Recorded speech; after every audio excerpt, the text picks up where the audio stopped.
Good morning, everyone, and thank you for joining today's webinar, EFT for Payables and Safe Pay, brought to you by Cargus Systems. Today's presenter will be Mary Ellen DeWitt.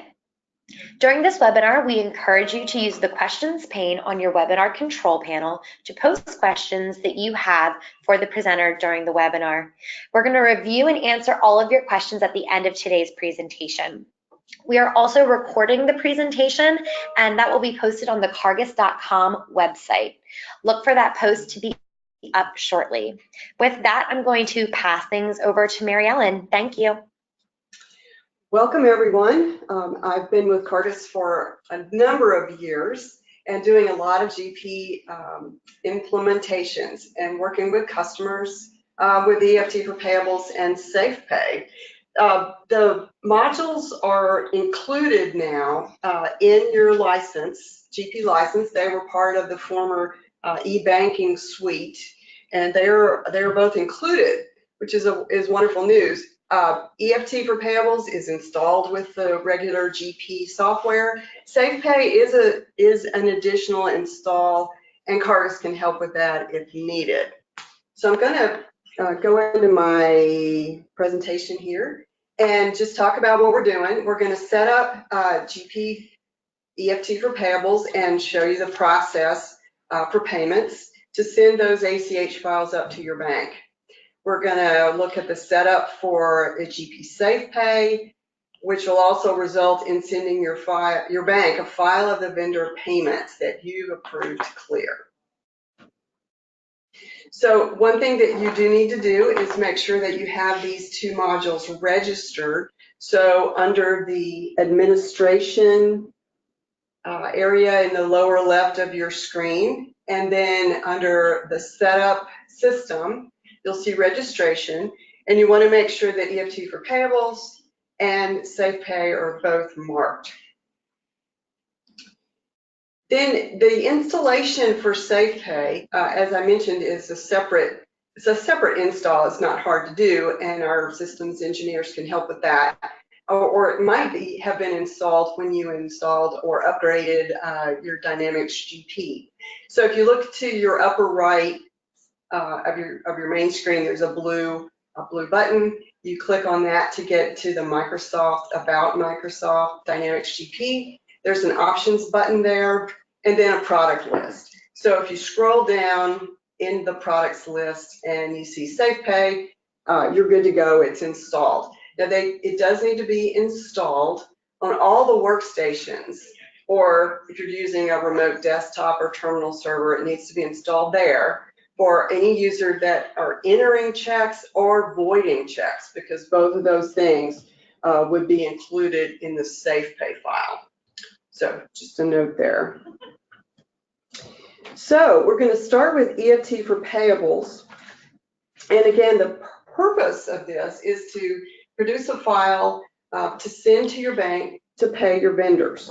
So there's some vendor setup involved, there's some checkbook setup involved, and potentially a email setup to be able to send the remittance information to the vendor. All right, so that process marks the vendor invoices as paid and gets the payments up to the bank. Okay, so the initial setup here for EFT for Payables is in the checkbook. You can enter your bank account number, and then there's a bank button, which opens up a maintenance window where you do some setup. United States, typically the routing and account numbers, which are going to go in the file, and other fields. And then there's an options window. I'm going to go into a demo on this just shortly. And so the main options window here is where you can choose how you want to number your EFT records. So you can use check numbers, but a more common way, I think, is to use EFT numbers as opposed to checks, very clearly showing in vendor inquiry screens and things like that, that it's different from a check. So you can choose to use that and set up those numbers as needed. You also can choose your format here, and we'll talk about this format momentarily. Another thing on this screen that's very important is the location of your output files. So for domestic payments, you have to set up this. Foreign payments are not really covered in this session. We typically don't use this. US banks don't typically send foreign payments, but you can set that up. You can set up a path for the vendor pre-notes, which may or may not be required. And on this window is also the button to generate those pre-notes if your bank requires those or if you just want to do some testing.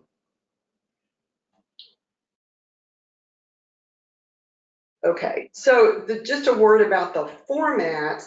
The NACHA, the National Association, I'm not clear on what the acronym there is, but the NACHA format is the standard format for EFT or ACH files.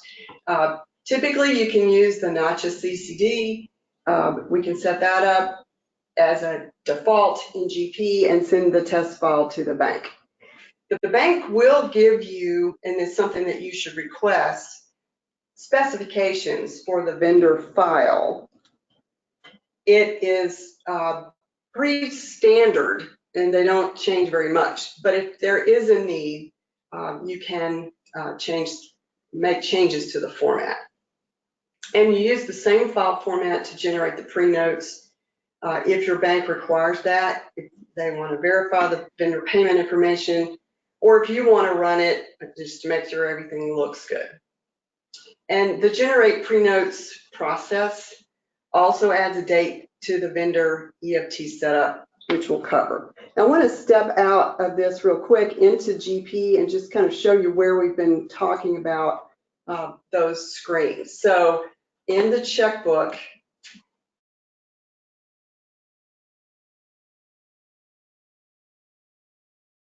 right, I'm using my Fabricam company here, the last checkbook that's listed. There's an EFT bank button, which takes you to an EFT bank maintenance. Here's the country. Here's some account numbers, the ISO country code. These values down here will fill in automatically. Then you can choose the payables options for your vendors. And here's where we talked about the EFT number, the format, and the file paths, and also the generate pre-note button. And just as a view of this, the NACHA format, it looks kind of scary, but this is a standard. So these are already set for you. They'll have line types for the file header, the batch header, and detail information. This is the actual really important part, I would say, where you've got the payee routing number, account number, the payment amount, the payee name. It's going to go through there. One note I've had in recent implementations of this, a requirement from the bank that the payee name be in all caps. Not every bank is requiring that, but if there is an issue, it's possible we might have to do some work on your vendors to change them all to be all caps. Like I said, I've only seen that happen in one bank so far with one customer, but it may be a more common requirement in years to come. There are other formats here. The US NACHA CCD seems to work for most banks, but again, there are other formats if you need it. Right.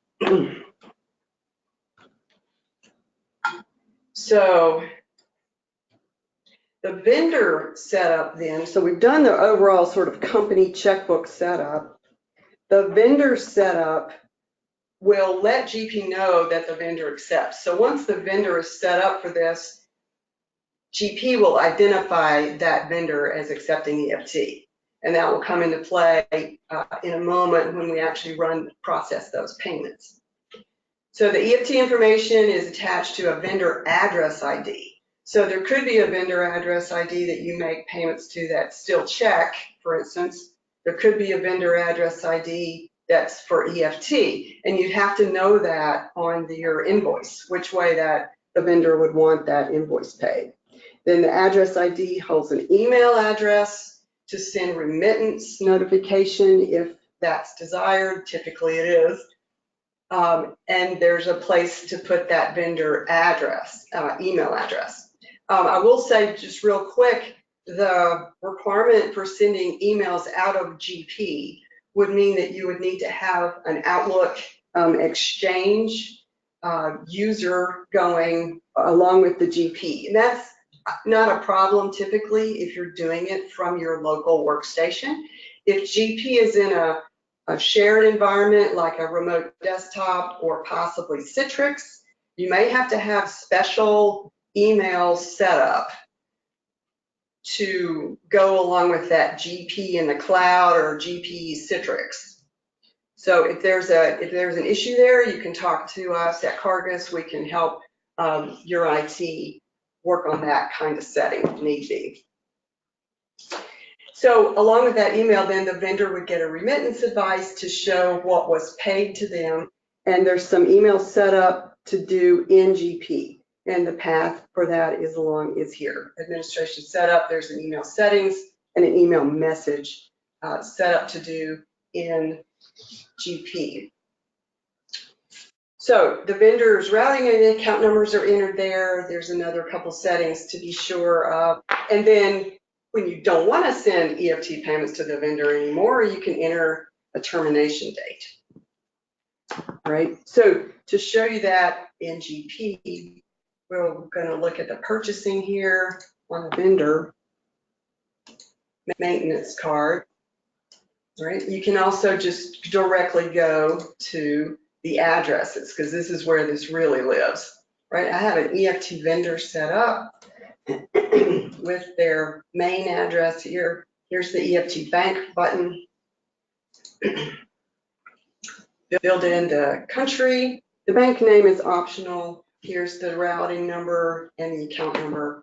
You do need to specify if the account type is checking or savings, and you need to be sure that your currency ID is showing up. So you have to have a functional currency defined, and that currency ID needs to show here. Here's the termination date if need be to turn them off. And you can inactivate the format, but typically you would keep this active if the vendor is going to be paid this way. You can also run the pre-note, and if you need to note that the pre-note was sent, you can see that date there. All right, back one step here on the email for the address ID. This green sort of world icon is where the email address goes. So if there was an email to be sent to this vendor, this is the place where you can set that up. So it's not in the EFT, it's not in the EFT bank window, it's actually connected with this address ID in this sort of internet information window, and it's here. Not this one, this is an old field. It goes into to field here. Okay, also on the vendor, let me just step back one more step while I'm in here. There is a setup for the email, as I mentioned, that's an overall administration company setting, but on the vendor, you would also set up an email here. I think I have a slide for that, but just to show you where that is, that this vendor would get a remittance here in this format.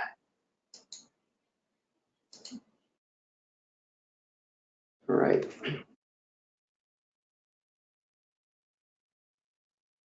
Okay, yes, the email slide, a setup slide here. So on the vendor card, there is an email button, and this would this would come alive if the overall company emailing was set up for the vendor remittance.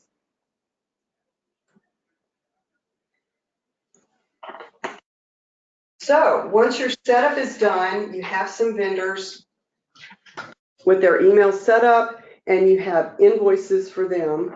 Then you use select checks, or in the 2018 version, the screen name changed to the billed payment batch. So billed payment batch or select checks. When you get to the batch, there is a place to mark it as EFT. this will alert GP that you're doing an EFT batch, and it will only pull EFT invoices that are marked with EFT vendors for the right address ID for that vendor. So if there's some reason it's not picking it up, it's still wanting to do a check, it could be that there's not the right address ID on the invoice, or the vendor wasn't completely set up for EFT. You can edit the payment batch just as you do for checks. And we click process. It does not say print, it says process. And after that, you'll get the process payables remittance window. And this is a good place if you want to print the remittance that the vendor is going to get by email, or if you want to save those remittance forms and email them out. If for some reason the GP direct email is not working and you need to email them out yourself, or if there's another reason to do that, you can save those remittance forms and mail them out yourself. Process, and then or process later, and then you go through and post.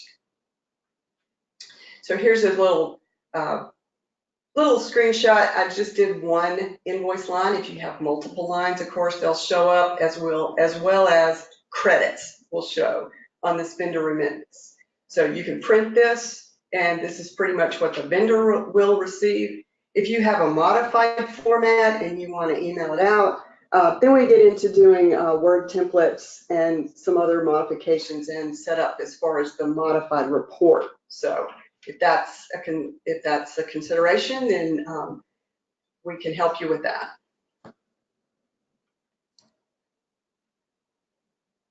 So once that process remittance window appears, you post and process, you get your posting reports as normal, and then you can also get an EFT payment register. And that marking to print that is in the posting setup for those types of processes. Then the step that's extra, if you will, in the payment process is to open the Generate EFT Files window, select your checkbook ID, mark the batches to include, and generate that file.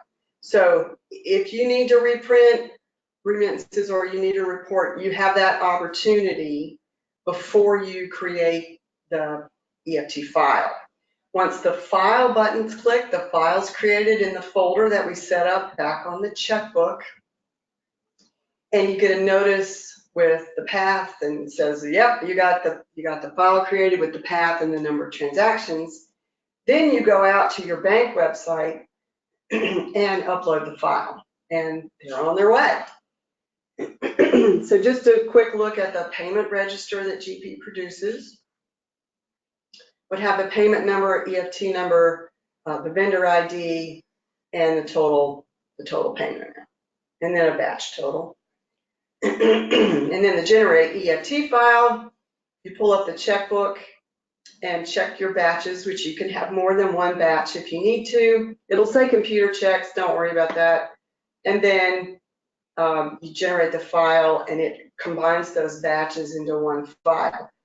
Now in later versions, they also added a settlement date if you need to change it, as well as a transmission date. Typically, you just go ahead and leave the date as the default. If you need to change it, you can. There's also the print button up here if you do need to print a report or reprint your remittances.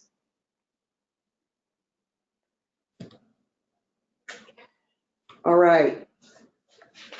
I think that pretty much covers. I wanted to I think you've seen in GP what we need to cover, just to see if there's anything else there in the screens here under transactions. This is where we're talking about this. So the bill payment batch, editing the payments, print payments, post payments, and then the process remittance. This is the window where you can print the remittance form if you need to, and also be sure to mark if you're going to email. Once those are processed, then you're into the Generate EFT file, pick the checkbook, and you'd have your batches here. Generate, and then it goes out, and you're able to upload the file to the bank.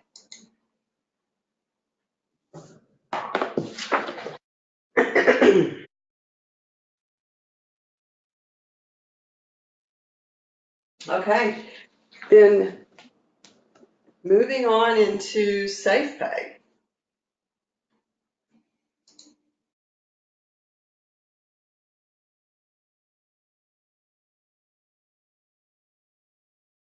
So Safe Pay, also known by a lot of banks as Positive Pay, is another file generation out of Dynamics GP to send a file to your bank to authorize clearing checks. And it can also be EFT, although that's not as common. Generally, it's more of a check fraud prevention. It has saved several of our customers.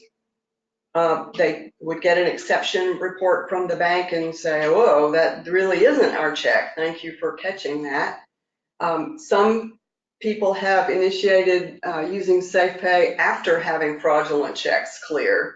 I had a customer not too long ago ask for help to set up a new account because they had some fraudulent checks pass through. So they just canceled the one checking account and started up a new one, and we set up Safe Pay to prevent that from happening again.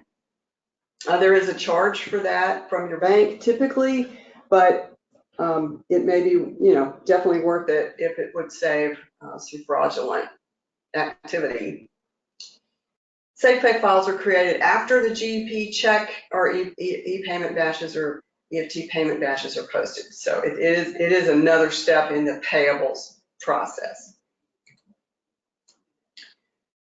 So we talked earlier on in the webinar about the installation. Once you have that installed and registered, then the Safe Pay windows are under financial routines. So it's not under payables, they're under the financial routines. There's a configuration here, and it's not quite as automatic as the EFT NACHA for configuration. So there is something that we have to set up. You have choices, and again, if you request the bank specifications, they'll give you a choice, typically a fixed field, comma delimited, or tab delimited. And there's a choice often whether we want just the detail lines, which would give you the vendor and the payment amounts, or does the bank require header and footer lines? So I've seen it both ways. A little more setup required if the bank wants header and footer lines. So you name it, we select the format, the fixed field, comma, or tab delimited. We set up the different sections and get that set up, and then we set up the fields and enter the formats for those fields. And I'll show you that real quick. So this is a picture of the configuration here with the detail, showing just detail on this one. We didn't do any headers or footers. We are doing fixed field. We had a number of fields, the number of total characters per line. And then over here, it comes up initially with just field 1, field 2, field 3, and then you name them and put in the configuration.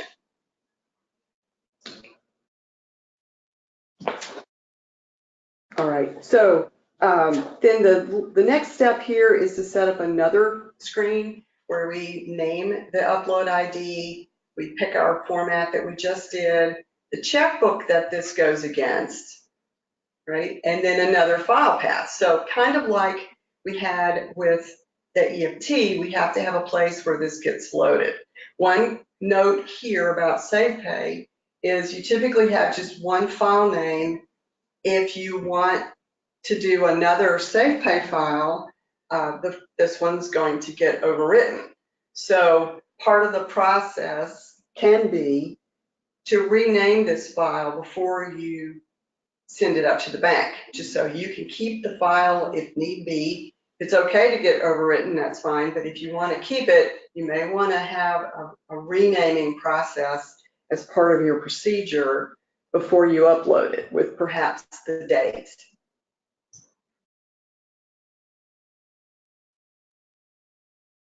Okay, so then once that's done, there's a place to look at the transactions that are going to be in the file and with some cutoff dates, and then that file gets created and uploaded.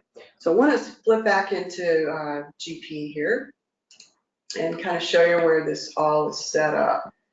All right, so under financial routines, right? So it's under here, under Safe Pay. And all of these screens, these are the screens that are used. So it's not in payables, not in purchasing at all. It's all in the financials.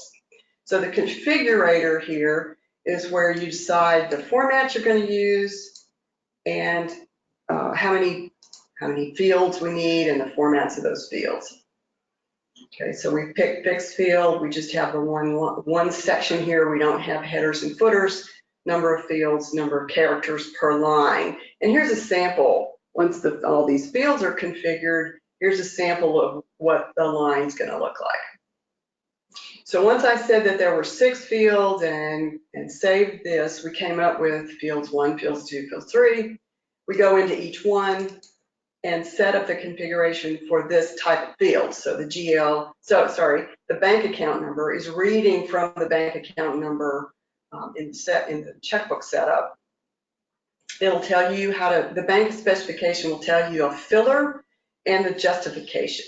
So in this case, 10 characters, and if there were any zeros, it would fill to the left, and the justification would be to the right. Next field is the check number. Again, it's 10 characters per the bank. Fill out with zeros, write justification. The check amount, we've got currency. In this case, no $sign, but we want the decimals. Okay, number of characters. This one fills with spaces. Here's the check issue date. Okay, so it's got a specified format of 2-digit month, 2-digit day, 4-digit year. It knows it's 8. Here's a sample there. The payee name is coming right off the check with spaces, and this justification is left, so it fills in the check payee and then has spaces. This bank had an actual payee name too. I just did filler here. You could make that actually read from the check with a special number of characters. Now, one complication here is that there's a code entry section that GP requires. This particular bank did not have a place for me to put that. So this is just recent, there's a question out to the bank as to where this needs to be. It's 1 digit. So in this codes entry, transaction code for this bank, there should be a code for check. I just picked C so that I would have one. There's a code, should also be a code for voids. Can also enter that. And you can have a special one if they're EFT, or you can say that you just want to omit any checks with alphas. So if your numbering starts with EFT, that would obviously have an alpha, and you can just omit that. So any checks with alphas, or just omit any EFT with alpha. So save that. So this is required in GP, and I really should have another field probably with the transaction code on it. I'm just not sure if the bank wants it at the beginning of the line, possibly the end of the line. This has happened before, and we just checked with the bank to make a little modification for GP here. Okay, so once this format is done, the next step is the upload maintenance. So we have the bank ID, we pick our format, we have our bank ID, which is an actual GP screen, okay, just a bank ID here, goes along with your checkbook. We add the specific checkbook, and we have a path. to where the file and the name of the file that we're going to use. Okay, so there's some upload history here. I did one yesterday, and so that can show you that as well on the screen. So you've done your checks, say you've done a check run, and you want to send the Safe Pay file up to the bank. So the process there then is to go to the uploads maintenance, uploads window here. You pick the upload ID. You have your date set. The very first time you want to pick, just a recent thing. You could also pick some date, a couple weeks ago or whatever for your testing. When you're testing this, both of these need to be tested. Both of these types of things need to be tested. And you pull in the transactions that would be in this date range. So here's my transactions that I'm going to put into my Safe Pay file. If you need to get back to them, you can go back to the checkbook maintenance, and, look at it for any reason here. Then I click the upload button. This is really going to create the file. It tells me the number of checks, the check total, so that's something you can check against your check run. It should include any voids that have happened, and they'll show here as voided. So I click upload and process. I get a little window that my file's been created, ready for transmission, and here's my path and my file name. So it's a text file. You can open it in Notepad. I would recommend you don't open it in Excel. It's possible you get rid of leading zeros and things that are required. So if you're going to look at your file, open it in Notepad. Okay, so then you can get that. Now you can kind of hold here if you want to go do the upload and get a confirmation number from the bank. If you want to just proceed through here, you can just put in a number here or a date or something like that, just to say that this was successful, and then you can upload later. If you want to see a report, there's a report here of the transactions, and then your screen should be done, and this should have updated to the last time done. So then you go to the bank website, find your file, and upload it. Okay, so that we saw that that screen. We saw the report there, and then I think that's the process. So actually, once you get in a rhythm with the Safe Pay, if everything shows up the way it should, then this is doesn't take a long time it doesn't add a lot to the time it takes to just process your payables. I'll include some Microsoft KB articles here that were helpful to me when I was preparing for this. It's always good to read the help articles about this window. So any screen in GP, there's a blue question mark. You can always read the help articles and even drill down. They'll often have links to other articles. Those are good things to have when you're setting up and if you have any questions about running this. But there were some other KB articles. I use Bing, Bing.com for Microsoft things, and these KB articles just pop right up. So other commonly requested fields, how to set up the configurator. You can just search in Google or for that if you want to, as well as this, emailing the remittance. So that emailing can be a little bit of a setup, and you want to test it out. You can enter a coworker's email, for instance, on the vendor and do a remittance and make sure they get it, or have a vendor that you know well that you can email to them and make sure that they get it and that it looks correct as you're getting ready for the emailing.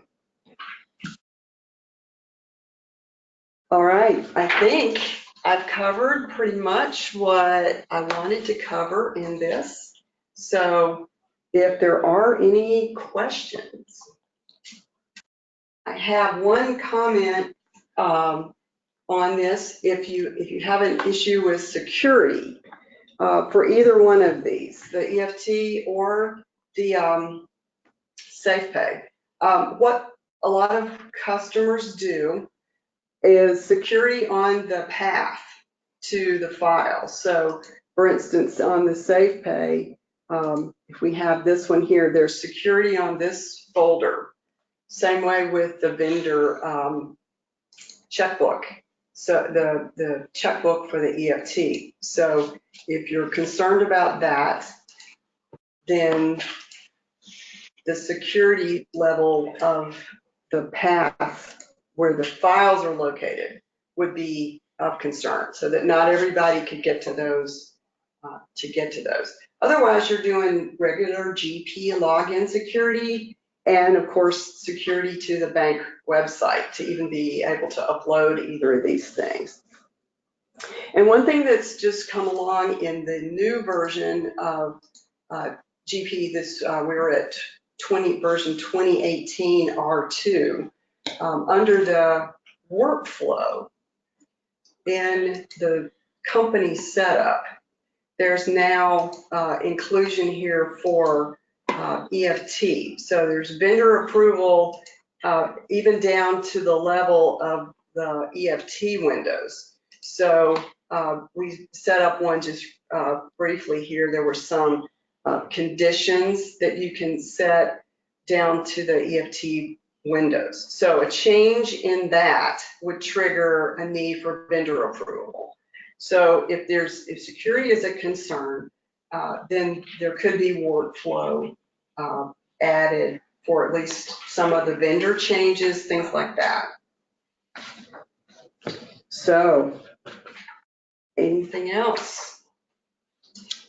I don't see any additional questions here, Mary Ellen. So thank you everyone for taking the time to join us on this morning's webinar. We do appreciate it.